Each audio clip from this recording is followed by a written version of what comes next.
Allegations of deteriorating law and order are surging after a shocking act of vandalism at Neermahal, India's most iconic water palace and a major tourist attraction.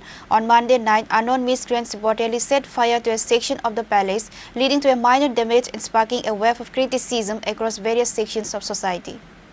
The incident came to light on Tuesday morning, triggering an immediate outcry. Critics suggest that the state, which boasts of good governance, is witnessing a rise in lawlessness, with public spaces now falling victim to criminal activity.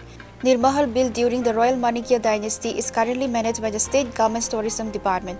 It stands as one of the chief tourism assets, have undergone phased development and the investment of lakhs of rupees to enhance its appeal to both domestic and international tourists. However, miscreants targeted this cultural landmark on Monday night, setting fire to a part of the palace, primarily damaging the main gates door.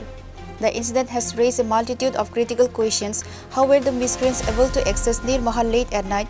What was their motive for setting the fire? Was this act of arson intended to send a message, or is there a larger underlying conspiracy behind the attack? As of the time of reporting, no administrative officials from the tourism department or the local government were seen at the site, which has further fueled public anger and criticism. Experts and local observers have strongly urged the tourism department to take immediate and stringent action.